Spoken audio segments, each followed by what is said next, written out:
Pemirsa, kondisi udara di Palembang, Sumatera Selatan pagi tadi sempat berada pada level yang sangat berbahaya bagi pernafasan manusia, dan informasi selengkapnya akan disampaikan Yarnes Foni dari Palembang, Sumatera Selatan. Yarnes, bagaimana kondisi parameter udara saat ini di kota Palembang? Ya Zakia, untuk sore hari ini kondisi parameter udara di kota Palembang masuk dalam level yang normal atau standar. Kami perhatikan, walaupun begitu kami juga tadi sempat melihat di daerah kota. Saat ini jarak pandang hanya sekitar 500, namun yang baiknya adalah sekitar 800 ke atas. Sedangkan untuk perhitungan parameter pengecekan kesehatan udara di Palembang yang menggunakan partikulat PM10, kini Palembang masuk dalam batas sedang dengan partikel sebanyak 100 hingga 150, yang artinya masih banyak asap yang masuk dan masih dalam batas normal. Walaupun tadi pagi sempat dalam parameter sangat tidak sehat atau di atas 250 partikel asap. Data tersebut kami dapat dari unit pelaksana teknis Dinas Kebakaran Pengendalian Hutan. Berdasarkan alat deteksi Aquaterra Modis, sore hari ini yang paling banyak titik apinya berada di daerah Ogan Komering Ilir, ada 5 titik api. Dan di tempat itulah Presiden Jokowi melakukan kunjungan kerja.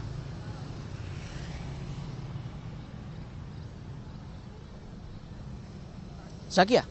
Ya, Yarnes, adakah instruksi Presiden Jokowi saat ia memantau langsung ke sejumlah wilayah di Sumatera Selatan? Apalagi kita tahu bahwa Sumatera Selatan ini termasuk salah satu daerah yang memiliki titik api terbanyak sebanyak 200 lebih. Apa instruksinya?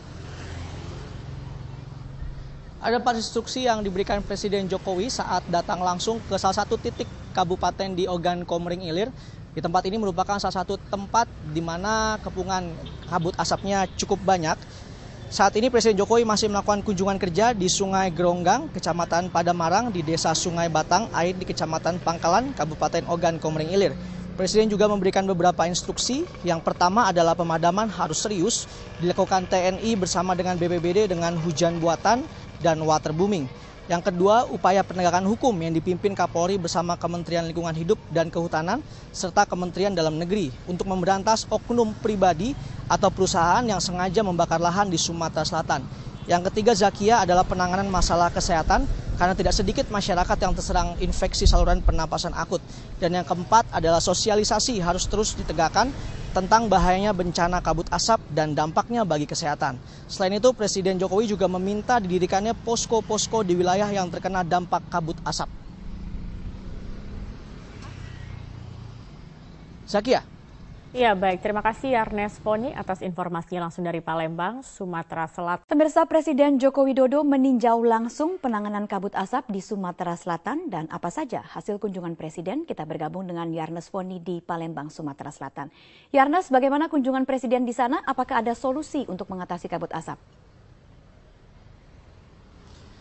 Ya, Rika, ada beberapa solusi yang saat ini tengah disiapkan oleh Presiden Joko Widodo dalam kunjungan kerjanya kali ini. Presiden tidak hanya terfokus kepada kabut asap, namun Presiden Joko Widodo juga sempat melihat beberapa bagian dari tol Trans Sumatera, yakni tol Palembang Indralaya. Jalan yang merupakan bagian dari rencana pembangunan jalan tol Trans Sumatera ini menjadi prioritas dan ditargetkan selesai sebelum gelaran Asian Games 2018 di Palembang. Bersama dengan Menteri Pekerjaan Umum Perumahan Rakyat, bersama dengan juga Gubernur Sumatera Selatan Alex Nurdin, Presiden Joko Widodo meninjau progres pembangunan jalan tol Palembang Indralaya pada Minggu siang. Semenjak diresmikan groundbreaking-nya oleh Presiden pada bulan April lalu, Rike, hingga kini baru rampung 8,5 km dari total target 22 km. Panjang ruas jalan tol yang akan menghubungkan kota Palembang dengan wilayah Indralaya Ogan Ilir memasuki tahap pengerjaan awal. Presiden pun mengapresiasi kinerja Kementerian Pekerjaan Umum serta pihak kontraktor yang terlibat dalam proyek ini. Karena dalam waktu kurang dari 5 bulan, progres pembangunan jalan tol ini tergolong cepat. Mengingat dahulu daerah pembangunan tol merupakan kawasan rawa yang butuh pengerjaan ekstra untuk mengeruk dan perataannya.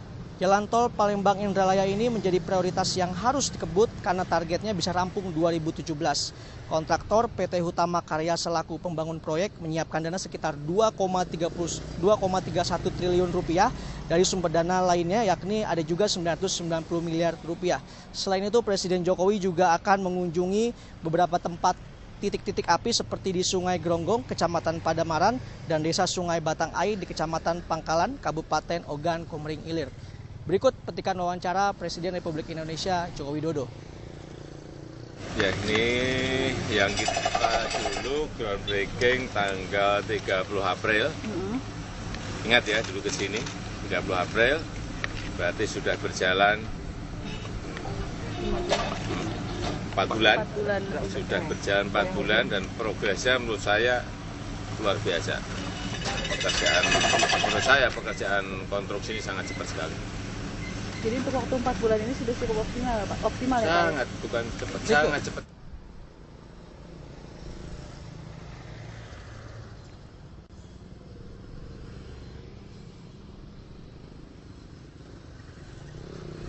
Ya, Rika. Baik, terima kasih Yarnes Foni bergabung langsung dari Palembang, Sumatera Selatan.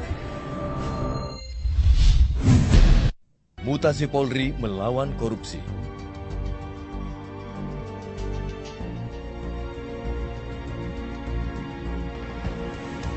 Di ranah penegakan hukum kasus korupsi, kepolisian juga kejaksaan masih kalah pamor dari Komisi Pemberantasan Korupsi atau KPK. Yang banyak muncul malah suara-suara sumbang terhadap korps kepolisian yang kerap dituding tak maksimal memberantas korupsi. Bahkan, institusi itu kerap ditempatkan di daftar atas lembaga terkorup menurut jajak pendapat berbagai lembaga swadaya masyarakat anti korupsi.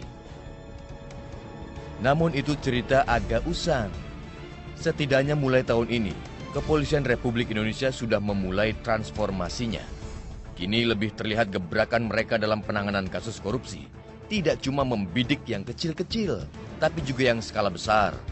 Polisi tak lagi inferior di hadapan KPK. Dugaan korupsi pengadaan Uninterruptible Power Supply atau UPS dalam APBD DKI Jakarta 2014. Dugaan korupsi cetak sawah di Kementerian BUMN. Dugaan korupsi kondensat, pengadaan kren Pelindo II, dan dugaan korupsi di Pertamina Foundation ialah contoh kasus-kasus besar yang kini sedang ditangani Polri. Meskipun kontroversial, sosok Komjen Budi Waseso harus diakui punya andil besar di balik proses transformasi itu. Tak ragu kita menyebutnya kontroversial karena di awal-awal menjabat sebagai Kabarreskrim Polri, ia dianggap antitesis dari gerakan anti korupsi. Langkah dia menetapkan status tersangka terhadap 2 pimpinan KPK dan seorang penyidik KPK membuatnya dicap tidak pro pemberantasan korupsi. Namun jika melihat rekam jejaknya belakangan ini, tak ragu pula kita memberikan apresiasi kepadanya karena telah ikut mengubah wajah Polri yang tadinya ramah terhadap korupsi menjadi galak melawan korupsi. Sepak terjangnya bahkan telah membuat sejumlah pejabat tinggi pemerintah dan BUMN gerah menahan amarah. Ia pun menjadi ikon yang menarik jika di awal ia dibenci sekaligus ditakuti aktivis anti korupsi. Belakangan, justru koruptor-koruptor yang keder berhadapan dengannya. Akan tetapi, saat Polri mulai segalak KPK dalam memberangus korupsi, sang ikon itu justru dicopot. Komjen Buas dimutasi menjadi Kepala Badan Narkotika Nasional, bertukar tempat dengan Komjen Anang Iskandar yang kini menjadi Kabarreskrim. Mutasi di kepolisian memang proses biasa, akan tetapi mata awam juga patut menduga pencopotan Kabarreskrim kali ini bukan hal yang biasa. Kita tidak berharap demikian, tapi publik pun tidak berlebihan bila mengait-ngaitkan pergantian tersebut dengan gebrakannya dalam menyelisik kasus-kasus korupsi belakangan ini. Kalau ini benar, teori bahwa upaya pemberantasan korupsi akan selalu memunculkan resistensi dan perlawanan memang benar adanya. Berbagai cara, baik langsung maupun tersamar, akan dilakukan untuk melawan pemberantasan praktik busuk tersebut, termasuk mencopot sosok yang memimpin pemberantasan itu. Kita tentu berharap dugaan itu tidak benar. Karena itu, dalam perspektif yang positif, kita ingin mengingatkan kinerja Polri yang tengah naik di bidang pemberantasan korupsi jangan sampai menjadi lumpuh. Apapun yang terjadi saat ini, Polri tak boleh surut menghantam praktik rasuah yang terus menghambat gerak negeri ini. Polri mesti membuktikan bahwa mutasi dan pergantian yang mereka lakukan mampu memunculkan langkah-langkah progresif baru yang membuat upaya pemberantasan korupsi makin terengginas, tajam, dan terarah, bukan sebaliknya. Jika itu bisa dilakukan, publik baru akan percaya pergantian Kabarreskrim kali ini ialah sebuah proses mutasi biasa, bukan sebuah bentuk ketundukan pada koruptor.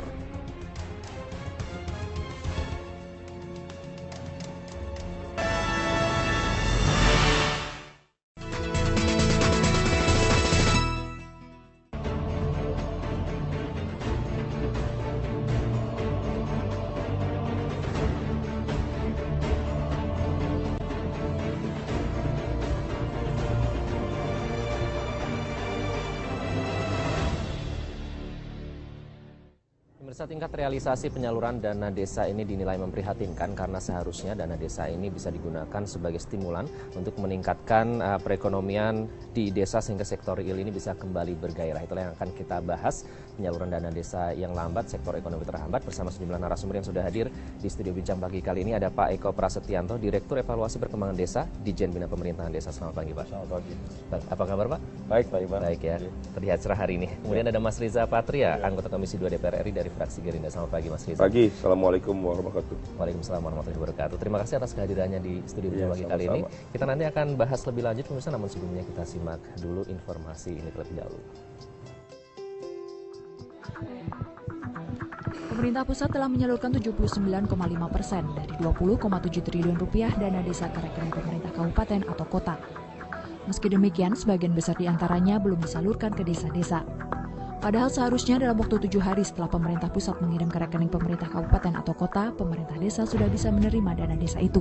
Itu hukumnya wajib ya, kalau sampai ada kepala daerah mengembalikan atau tidak mengirim ke desa dengan berbagai pertimbangan, itu sudah melanggar undang-undang. Nah, sanksinya lagi mau kita bahas sama beliau. Bisa nanti DAK-nya kita kurangi. Ya, pokoknya sanksinya nanti kita lihat tahun depan. Tahun depan, bukan tahun ini. Banyaknya desa yang belum membuat anggaran pendapatan dan belanja desa disebut sebagai salah satu penyebab molornya penyaluran dana desa. Pemerintah daerah diharapkan segera memberikan bimbingan teknis dan pendampingan kepada aparat pemerintah desa untuk mempercepat penyusunan peraturan desa tentang anggaran pendapatan dan belanja desa. Selain persoalan teknis, penggunaan dana desa yang telah tersalurkan pun dirasa belum maksimal. Hal ini terkait dengan kekhawatiran aparat desa tersangkut masalah hukum saat memanfaatkan dana desa. Sebagai payung hukum terkait permasalahan dana desa, pemerintah berencana akan mengeluarkan surat keputusan bersama antara Kementerian Dalam Negeri, Kementerian Keuangan, dan Kementerian Desa Pembangunan Daerah Tertinggal dan Transmigrasi. Dengan adanya dana desa ini diharapkan dapat mengembangkan desa-desa di Indonesia, salah satunya dengan pengoptimalan pembangunan infrastruktur. Untuk itu, sesuai amanat Undang-Undang Nomor 6 Tahun 2014 tentang Desa, pemerintah akan menyalurkan dana sekitar 20,77 triliun rupiah untuk lebih dari 74.000 desa di Indonesia. Penyaluran ini dilakukan dalam 3 tahap, yaitu 40% di bulan April, 40% di bulan Agustus, dan 20% sisanya di bulan Oktober 2015. Menggelontor dana membangun desa, penyaluran lambat, pembangunan desa terhambat, itulah yang menjadi topik dalam perbincangan kita pagi ini. Saya ingin ke Pak Eko terlebih dahulu. Pak Eko, ini penyaluran dana desa dinilai lambat. Sebetulnya sudah berapa, bisa dibilang sudah sampai mana penyaluran dana desa ini, dan benarkah sebenarnya dari 80% ini baru sedikit saja yang sudah bisa dinikmati oleh desa yang diperuntukkan? Ya, jadi perlu kita lihat ya, jadi dari sisi regulasi sebenarnya mengenai penggunaan dana desa ini kan sudah diatur di dalam mulai dari Undang-Undang 6 2014 gitu ya. Kemudian dijabarkan di dalam PP 60 2014 yang kemudian ada perubahan PP 22. Dan ini kan ada perubahan regulasi ya. Tentu saja perlu jeda waktu di sini ya. Kemudian untuk tahap pertama ini sebenarnya 40% itu sudah dicairkan ya. Dicairkan sampai ke tingkat desa. 40% sudah dicairkan. Ya, terus kemudian ini sekarang ini sudah tahap yang kedua, 40% lagi gitu kan. Artinya 8 triliun tahap pertama, sekarang 8 triliun tahap kedua. Ya. Nah, dari data kami yang kami cek ke daerah, itu tinggal ada 3 kabupaten kota yang tentu menerima dari pusat gitu ya, untuk dicairkan kepada desa gitu ya. Ya, dari 3 kabupaten kota ini yang kita dorong ya untuk melengkapi berbagai persyaratan gitu ya. Nah, persyaratan antara lain adalah mengenai perbubnya ya, untuk penetapan dana desa, penggunaan dana desa. Karena apa? Ini masih mengacu kepada PMK yang lama ya. Oleh karena itu sebenarnya untuk yang tahap kedua ini kan baru proses, Pak. Baru proses ya. Proses, dan nanti disinilah sebenarnya dari daerah, baru dari rekening kas daerah disalurkan kepada rekening kas desa. Benar apa yang dikatakan oleh Pak Menteri tadi, hanya punya waktu daerah itu 14 hari. Gitu loh. Ini harus dipahami bahwa ketika sudah 14 hari, maksimal itu harus sudah disalurkan ke desa. Gitu. Kenyataannya? Nah, oleh karena itu, hal yang perlu dilakukan, seperti tadi dikatakan, perlu ada percepatan ini kan, perlu ada SKP 3 Menteri. Ya, apa yang akan dipercepat contohnya gitu ya. Ketika akan menyalurkan dari kabupaten kota ke desa, kabupaten akan mengecek gitu kan, apakah desa mempunyai yang namanya RPJMDes, RKPdes, terus kemudian APBdes gitu ya. Ini dalam percepatan ini yang dilakukan adalah APBdes dulu lah, yang penting begitu. Ya, untuk tahun 2015 ini APBdes, baru disitulah kabupaten kota diharapkan mendorong desa untuk membuat RPJMDes. APBdes ini masih banyak desa yang diinformasikan belum bisa membuat, belum bisa menyusun seperti itu, Pak. Sebenarnya kalau Jawa, Sumatera, jadi mayoritas desa di Indonesia itu, di Sumatera itu 22.910 desa. Kemudian di Jawa ini 22.481. Artinya 2/3 desa di Indonesia itu dari 74.754 desa itu, mayoritas sudah bisa membuat APBdes. Nah, dalam sekarang, persentase berapa persen Pak total yang bisa membuat APBdes itu yang sudah mempunyai kemampuan? Kalau 2/3 artinya ya sudah hampir 75%. 75%, ya, membuat APBdes. Nah, bahkan kalau desa-desa yang di luar Jawa pun, ya kalau yang itu desa-desa seperti di Kutai Kartanegara, begitu ya. Terus kemudian desa-desa misalkan saja kalau kita lihat di Sulawesi, misalkan saja. Ini sudah bisa membuat APBdes. Jadi sudah bisa 75%. Mas Riza, ini 75% karena sudah bisa membuat APBdes. Padahal sebelumnya APBdes ini dituding menjadi salah satu penyebab lambatnya penyaluran dana desa. Apa dari temuan DPR masalah utamanya apa, Mas, lambatnya ini?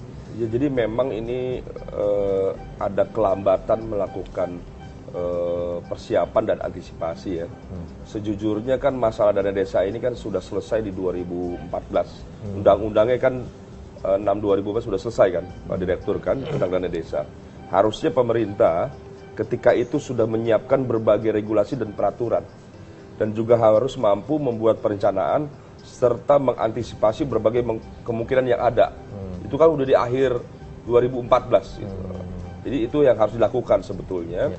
Artinya menindaklanjuti peraturan pemerintah, harus segera dibuat setelah undang-undang. Kemudian juga peraturan-peraturan lainnya sampai ke tingkat desa. Yang kedua, yaitu harus membuat perencanaan. Membuat perencanaan itu umpamanya peruntukan daripada dana desa ini untuk apa. Nah, ini juga banyak masyarakat desa yang masih kebingungan. Umpamanya berapa besar yang diperuntukkan untuk katakanlah kegiatan langsung, umpamanya irigasi, katakanlah untuk posyandu dan lain-lain. Kemudian berapa yang dimungkinkan untuk kegiatan pegawai umpamanya perangkat desanya dan sebagainya. Itu belum jelas gitu. Itu artinya... Dan itu menimbulkan ketakutan. Nah, ini faktor yang lain adalah ketakutan daripada perangkat desa. Ada khawatiran jangan-jangan seperti zaman otonomi daerah dulu 2005, bupati-bupati mendapatkan bantuan yang luar biasa dari pemerintah pusat. Ternyata berujung ke Hotel Predeo gitu loh, ketakutan penjara. Kasus hukum ya. Betul, kasus hukum. Ini banyak sekali Pak Direktur kan. Jadi kepala desa ini sangat hati-hati, dia takut. Satu sisi dia senang mendapat bantuan, sisi lain takut juga ini menggunakannya. Gitu.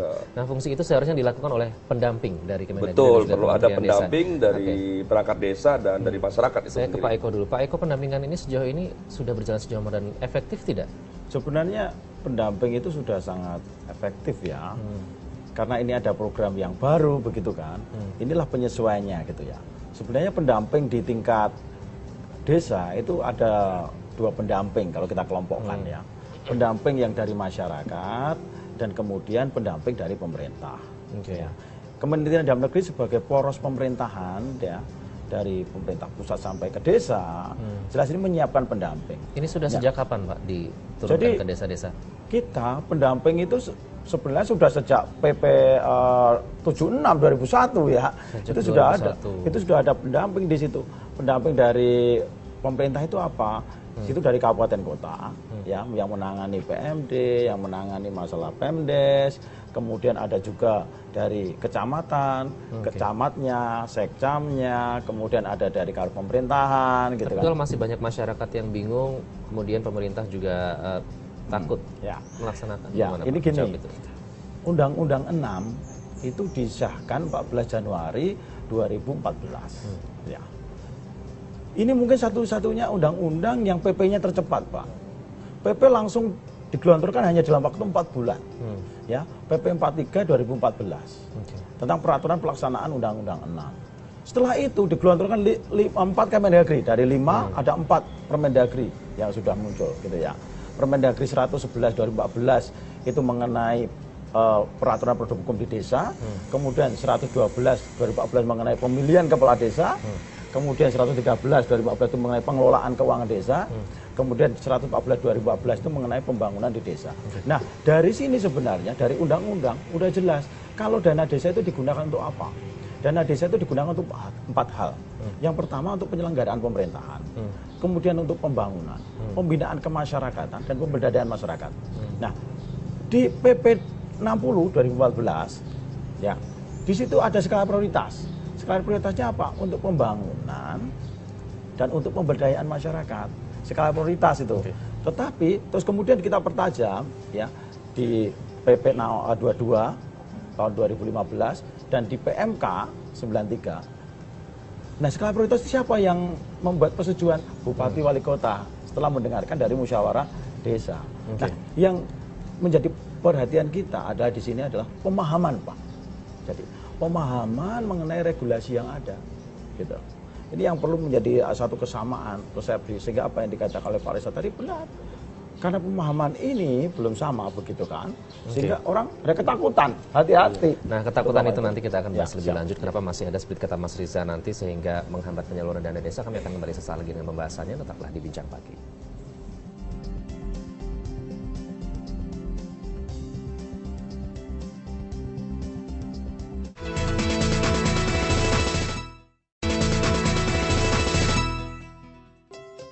Terima kasih Anda masih menyaksikan Bincang Pagi. Pemirsa, ini ketakutan aparat pemerintah untuk menggunakan dana desa dan juga ketidakmampuan dalam membuat anggaran pendapatan dan belanja desa dituding sebagai salah satu penyebab lambatnya penyaluran dana desa. Kita akan langsung konfirmasi. Ada sudah tersambung melalui sambungan telepon Pak Mujito, Ketua Umum Persatuan Perangkat Desa Indonesia, wilayah Jawa Timur. Selamat pagi Pak Mujito.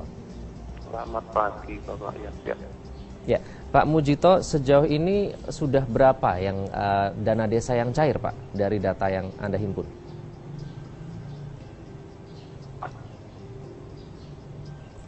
Pak Untuk Jawa Timur sampai saat ini sudah cair 2 termin. 2 termin. Oke. Itu di wilayah mana saja, Pak, kalau di Jawa Timur sendiri?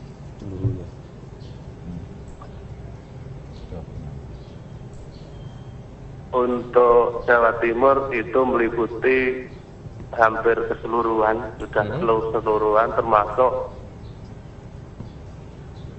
Jawa Timur untuk Tulungagung, ya, Blitar, Kediri,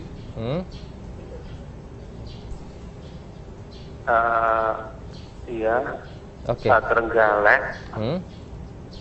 Oke, baik Pak Mujito, tadi ada informasi, ini ada keluhan dari aparat atau perangkat desa sebenarnya untuk mekanisme dari penyaluran dana desa ini masih belum mengetahui sistem atau mekanisme itu. Bagaimana Pak, penerima keluhan dari teman-teman Pak perangkat desa?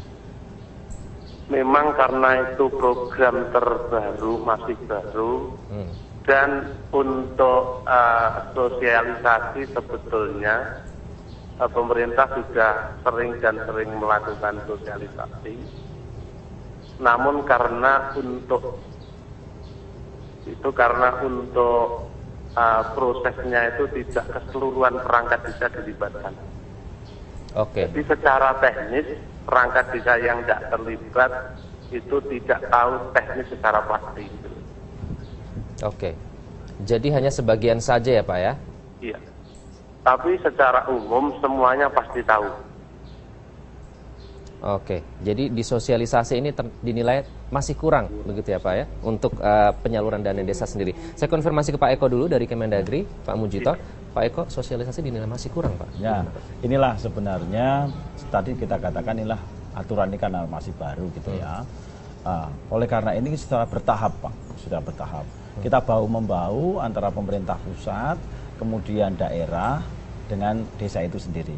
Di pemerintah pusat, kita ini sekarang sosialisasi terus, Pak, dengan Menteri Keuangan, kemudian dengan Menteri Desa, ya Menteri Dalam Negeri, ya bersama DPR. Kita keliling ini, Pak, keliling gitu ya. Kita bagi per wilayah begitu untuk melakukan sosialisasi. Di samping pemerintah provinsi di kabupaten kota mengadakan sosialisasi sendiri. Gitu. Terus yang kedua, untuk pemahaman ini kita juga mengadakan bintek. Ya. Tadi yang seperti dikatakan oleh Pak Mujito tadi, untuk Jawa Timur sebenarnya udah cair semua, Pak, sudah cair. Nah, kemudian yang menjadi persoalan apa? Nah, bagaimana untuk pengaturan lebih lanjut ini, melakukan ini, penggunaan ini. Nah, oleh karena itu, Kementerian Dalam Negeri telah menyiapkan berbagai penyegaran, Pak, untuk hal ini, yaitu meningkatkan pengetahuan mengenai manajemen PMDes, pengetahuan mengenai peraturan desa, pemahaman mengenai pengelolaan keuangan itu desa. Tersampaikan tidak, Pak, tapi selama ya, sosialisasi? Kita sudah sejak tahun 2008, Pak. Ya, 2008. Khususnya untuk penyaluran dana desa ini? Nah, khususnya untuk penyaluran dana desa ini, karena ini yang baru, maka 2014 ini, Pak, yang sudah dilakukan oleh provinsi, kabupaten, kota, ini kita segarkan kembali dengan dana dekonnya dari pusat, gitu ya. Jadi kita libatkan 3 orang per desa. Ya. Terus kemudian 2 orang per kecamatan, kemudian ada 2.500-an dari kabupaten kota, Pak. Ya. Jadi baik. Ya. Silakan Mas Riza, sudah efektif belum sosialisasi? Jadi memang sosialisasi belum efektif ya. Jadi pertama sebetulnya harus membangun sebuah sistem. Sistem itu umpamanya bisa saja dibuat di website tersendiri sehingga siapapun bisa mengakses, sehingga bisa membantu ya, perangkat desanya, kemudian LSM setempat, masyarakat setempat, tokoh setempat, bahkan petugasnya atau pendamping itu sendiri, dan masyarakat tahu. Kedua, jadi kalau ada di web bisa diakses lah secara internet ya. Kedua, itu perlu dibuat semacam buku saku lah, supaya ada pegangan. Internet ini tidak masuk ke semua desa, Pak? Masuk. Sekarang Koninfo itu punya program sampai kecamatan, sampai ke desa. Dan saya yakin setertinggalnya desa-desa jauh sekalipun itu ada yang bisa mengakses, gitu ya. Kalaupun ada yang belum, saya kira jumlahnya sangat sedikit. Yang kedua, itu perlu dibuat buku saku sehingga ada pegangan yang jelas, gitu. Apa yang harus dilakukan, bertanya kepada siapa, untuk peruntukan seperti apa, bentuk perencanaan, semua harus selesai dalam buku saku, gitu. Yang ketiga yang kurang, saya kira kurang memberdayakan DPR atau DPRD ya. Kalau saja anggota DPR yang 560 ini diberdayakan, waktu masa reses kemarin, itu mungkin sudah tertolong begitu. Karena DPR itu kan punya power, punya kekuatan, punya kekuasaan, sehingga mampu mendorong bupati umpamanya, mempertanyakan, mempercepat, itu beda gitu loh. Artinya kalau merasa tidak dilibatkan atau tidak diajak kerjasama? Kurang, nggak ada. Saya sendiri tidak pernah dilibatkan di dapil saya, gitu. Itu kekurangannya. Mungkin ada 1, 2, 3 orang lah yang lincah begitu, ngambil akses ke Kemendagri, dia turun tuh ada. Tapi secara khusus tidak ada, apalagi secara umum. Itu inisiatif pribadi ya, tapi iya, tidak betul. ada ajakan langsung. Harusnya gitu ya? Kemendagri, Kemendes mendorong. Bahkan kalau perlu memberi tugas lah, semacam memberi tugas, mengajak, ayo anggota DPR yang 560 ini kan tersebar di seluruh kabupaten. Kemudian ajak lagi DPRD, tingkat provinsi, kabupaten, selesai itu. Jadi ini satu dorongan luar biasa, karena legislatif itu biar bagaimana punya pengaruh terhadap eksekutif, sehingga bupati, perangkat desa, apalagi kami ini anggota DPR ini berkepentingan dengan kepala desa ya, bukan dalam arti kita ingin mempolitisasi, tapi justru kita mendorong supaya desa di dapil kita kan maju, sehingga kita berkepentingan mendorong perangkat desa ini lebih pintar, lebih paham, lebih mengerti, dan harus transparan. Kita juga menjaga, saya kira perlu dicoba itu, Pak Eko. Baik, Pak Mujito masih mendengarkan suara kami, Pak? Mendengarkan suara. Iya. Pak, kalau tadi diungkapkan Mas Riza ini bisa melalui website, kemudian buku saku, ini sudah bisa diakses dengan mudah belum Pak di wilayah Jawa Timur sendiri, Pak? Untuk Jawa Timur itu untuk internet kami sudah, jadi setiap saat kami bisa melihat perkembangan kan gitu. Kemudian tadi Bapak menyatakan bahwa ada beberapa perangkat desa yang tidak mendapatkan sosialisasi seperti itu. Jadi kalau mereka mencari informasi melalui siapa, Pak? Begini, jadi untuk secara teknis, untuk pembinaan terkait dengan ADD maupun dana desa, itu pasti tidak keseluruhan ikut dibina. Jadi sebagian dari perangkat itu akhirnya dia dengar dari Pak Kepala Desa maupun dari TPK yang itu merupakan penyelenggara dari kegiatan. Oke, baik. Kemudian kalau untuk masyarakat sendiri bagaimana Pak? Untuk pendampingannya sejauh ini apakah ada keluhan mengenai dana desa ini? Yang hari ini menjadi kendala dan ini hampir keseluruhan. Karena dana desa itu cair itu bersamaan. Dan dari pemerintah desa sendiri itu belum ada persiapan yang maksimal. Akhirnya untuk pengadaan barang.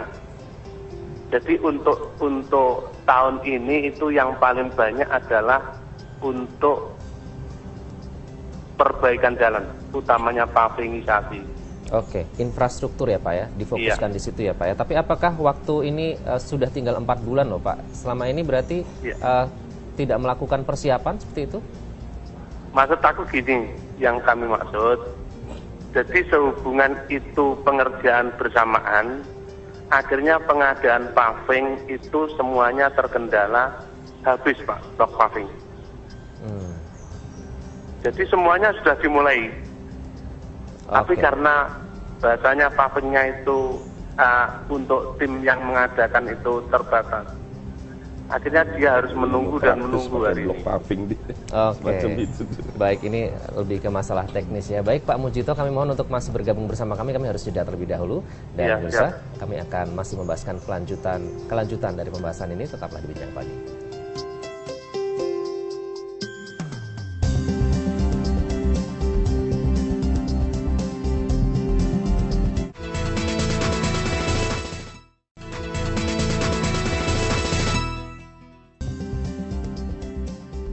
Terima kasih masih bersama Bincang Pagi. Pemirsa, saya ingin ke Pak Mujito. Pak Mujito, ini terakhir Pak, kewajiban dari Kemendagri dan juga Kementerian Desa untuk memberikan pendampingan bagi perangkat desa dalam penyaluran dana desa ini supaya tidak terhambat. Apa harapan Pak Mujito Pak supaya ini bisa konkret gitu hasilnya dana desa ini? Tolong diulangi lagi, kurang jelas. Oke. Kemendagri dan Kementerian Desa ini berkewajiban untuk memberikan pendampingan Pak bagi perangkat desa agar dana desa ini tersalurkan dengan cepat dan bisa digunakan untuk pembangunan desa sendiri. Harapannya apa Pak terkait dengan pendampingan dalam dana desa ini?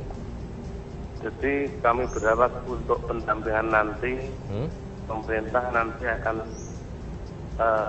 untuk pendamping itu sedini mungkin. Jadi hari ini dana sudah cair, pendampingnya baru saja. Oke. Terlambat dia. Terlambat berarti ya Pak ya? Iya, pendampingannya terlambat ya. Diharapkan sebelum cair sudah ada pendampingan ya Pak ya? Ya sebelum, betul. Harus seperti itu harapan kami kepada pemerintah. Jadi untuk pendamping itu harus sebelumnya sudah dipersiapkan. Oke. Memang ini ada masalah ya. Jadi proses ya Pak Eko ya, rekrutmennya juga terlambat, ya kan? Kemudian pelatihannya, kemudian turun di lapangan ya. Ke depan seperti saran saya di awal itu perlu ada buku panduan atau buku saku, gitu. Jadi sekalipun ada pendamping dia udah tahu nih tahapannya apa yang harus dilakukan ya. Dan kita harus belajar sama KPU lah. KPU itu tahapannya sangat rigid. Setahun sebelumnya bahkan apalagi 6 sebulan itu dari tanggal berapa sampai tanggal berapa semua clear begitu. Tidak hanya diputuskan 3 tahap tadi, April, Agustus, dan Oktober pencairan, kemudian kapan pelaporan, tapi semua pelaksanaan itu sampai kapan dia harus buat proposal, kapan koordinasi, itu harus dibuat sedemikian. Saya kira penting ada buku-buku panduan ya, supaya untuk mempermudah masyarakat, sehingga kalau ada keterlambatan, bupatinya juga kalau kurang greget ya Pak Eko, ini masalah ini bupati nih, begitu. Jadi apalagi bupati ini kan yang sibuk pilkada aja diurusin sama dia nih. Atau yang sudah pensiun, ya kan karena udah nggak bisa lagi yang ketiganya nggak diurusin. Nah, ini dan itu sudah harus disiapkan sebelum pencairan. Ya, jauh-jauh hari sebelumnya dipersiapkan secara baik lah. Pak Mujito sudah disampaikan, ini keluhannya nanti akan segera didengarkan oleh Kemendagri dan juga Kementerian Desa supaya segera ditindaklanjuti. Terima kasih Pak Mujito, Ketua Umum Persatuan Perangkat Desa Indonesia Wilayah Jawa Timur telah bergabung dengan Bincang Pagi. Ya, jadi harus lebih ada jangka waktunya Pak. Gimana Pak kalau selama ini 14 hari untuk misalnya 14 hari sampai ke rekening kemudian disalurkan itu tidak cukup Pak, hanya sekedar itu.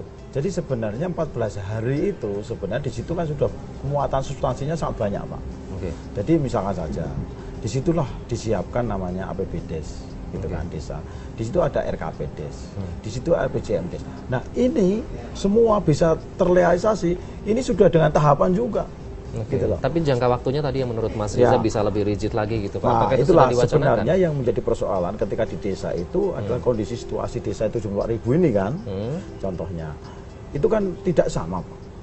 Nah, oleh karena itu yang mungkin menjadi perhatian kita adalah bagaimana kabupaten kota membuat jadwal yang rigid tadi. Iya, betul. Sesuai kebutuhan di situ. Kondisi situasinya di situ gitu ya. Artinya ini ancar-ancar misalkan saja. Bulan pencairannya itu bulan April gitu ya. Apa saja yang harus disiapkan di tingkat kabupaten kota itu? Gitu. Oke, artinya pemerintah kabupaten kota yang tiap daerah ini berbeda. Mereka yang menyiapkan jangka waktu yang rigid. Jangka waktunya itu. Jadi, baik. Ya. Nanti kami akan kembali ini terutama ada Wapres Yusuf Kala yang mengatakan bahwa bagi desa yang tidak segera menyalurkan dananya akan terancam diberikan sanksi. Itu nanti akan kita bahas lebih lanjut. Pemirsa tetaplah bersama kami di Bincang Pagi.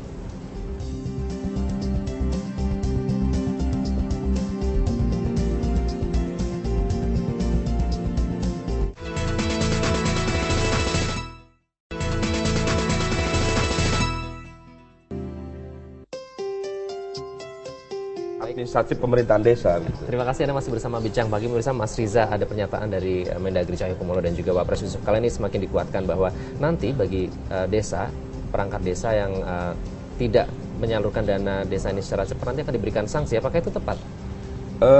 Saya kira yang namanya reward and punishment ya, penghargaan atau sanksi itu perlu ya. Namun demikian ini harus hati-hati ya. Kalau sekarang sudah mulai digulirkan ya, jangan sampai menimbulkan ketakutan.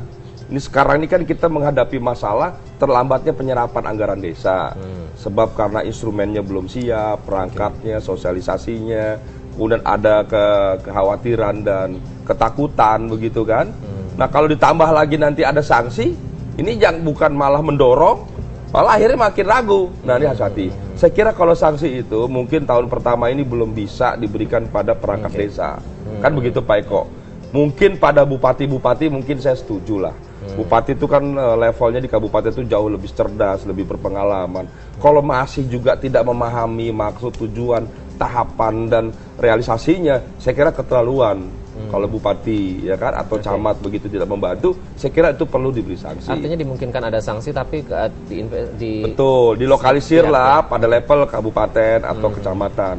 Jangan pada level perangkat desa. Tidak bijak kita memberikan sanksi pada perangkat desa karena mereka sendiri kan baru tahu, masih belajar. Tadi disampaikan Pak Mujito juga pendampingannya terlambat begitu kan.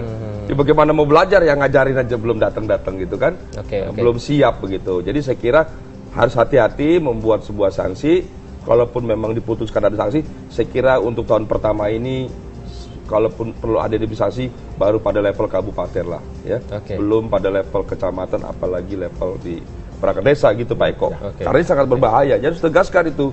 Kemendagri atau Menteri Keuangan, sanksi tahun ini diberlakukan hanya untuk bupati-bupati yang tidak mampu melakukan perencanaan dan penyerapan, apalagi realisasi dan pelaporan. Secara psikologis malah justru akan semakin membebani desa itu sendiri. Betul, sangat membebani, gitu, berbahaya. Baik. Selama ini sudah terbebani dengan banyaknya kasus-kasus, sehingga tidak bisa merasakan, jangan lagi ada sanksi, lebih takut lagi.